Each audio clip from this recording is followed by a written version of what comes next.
Economic freedom fighters are calling on President Cyril Ramaphosa to step aside, arguing that he concealed a crime at his Limpopo farm. Party leader Julius Malema says these allegations are not shocking.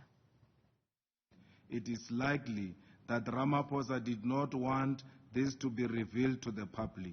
Ramaphosa engaged in abduction, kidnapping and bribery to cover up the fact that he kept large sums of illicit money on his farm and could not turn to law enforcement to assist him when this money was stolen.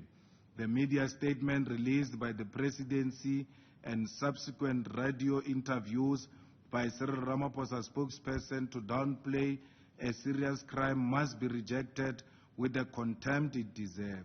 We know that Cyril Ramaphosa is at the forefront of corruption, including money laundering, racketeering, and fraud hidden in game farm activities. Ramaphosa and his handlers involved in the game farming industry are illegally transacting in foreign currency and in cash.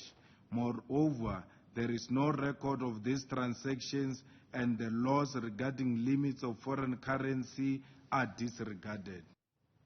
Our reporter Mbali Thethani attended that briefing and joins me now with a more detailed explanation of what came out of it. Mbali, good afternoon to you. Right at the start of this briefing, we got a glimpse of the video footage of the burglary at the Phala Phala farm as the EFF continued to give their version of what should happen now.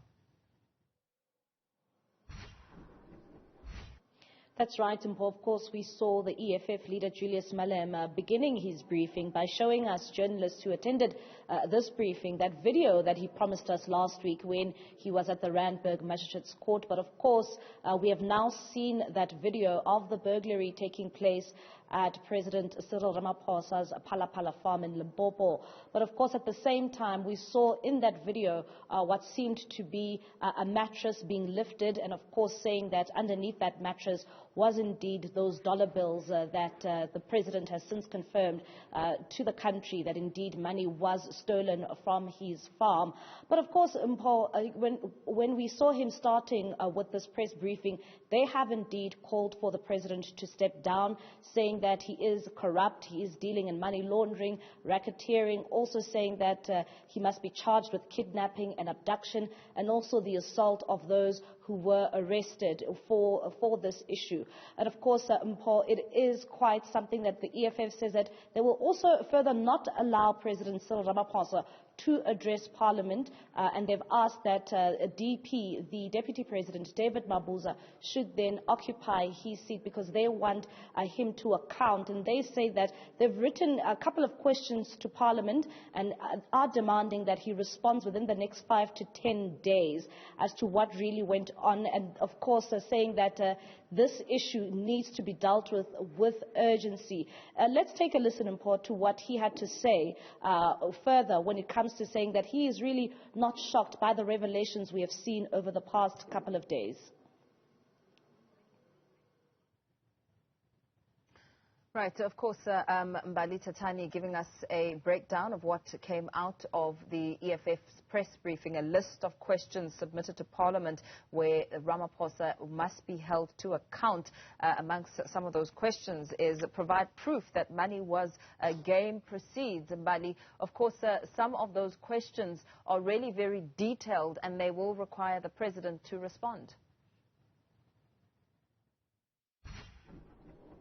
That's certainly right, Mpho. I mean, some of the questions that we also asked him is in regards to the arrests of the Gupta brothers, and saying that, well, they will not allow this, they will not allow us to ask us that question and also answer to that question, saying that it is rather just a diversion by the presidency because they don't want the country to deal with this matter that took place at the Phala Phala farm. They even went as far, Julius went as far as saying that the president has admitted that these were proceeds from game farms, and of course saying that it is indeed money, it was money for the purchasing of animals. But at the same time, he says that they have investigated the matter and they found that the auctioneers for those animals do not deal in foreign currency, and they are calling on, of course, law enforcement and the Revenue Service, of course, and the Reserve Bank to investigate the president and must come clean, and says that President Cyril Ramaphosa needs to account. At the same time, and Paul,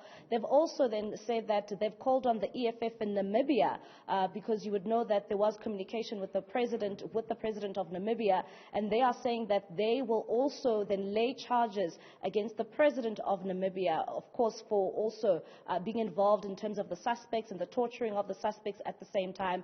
But they are saying that come Thursday, when Ramaphosa heads to Parliament, they will make sure that Ramaphosa will not be able to address the nation. And you'd remember that even with the former President Jacob Zuma, when they wanted him to pay back the money for his Nkandla residence, this is the same approach that they took. They took this fight to Parliament, and they are saying that they will do the same. And you'd also remember, Paul, that last night we saw that statement coming out from the ANC and saying that President Cyril Ramaphosa will be presenting himself before the Integrity Commission, and they are saying that, well, they don't trust the ANC to really deal with President Cyril Ramaphosa, because if you are in their favor, then they will always rule in your favor.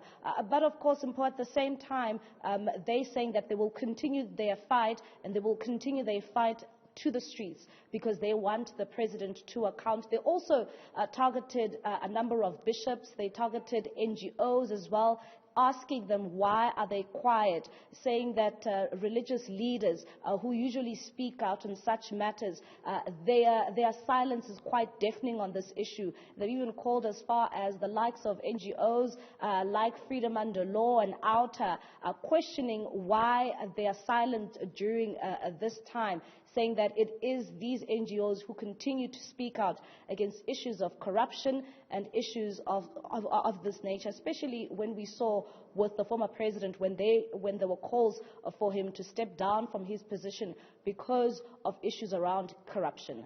Very well, Mbali Thethani, let's leave it there for now. Of course, answering some of the questions that were posed to EFF leader Julius Malema and the assertions that were made during the press briefing.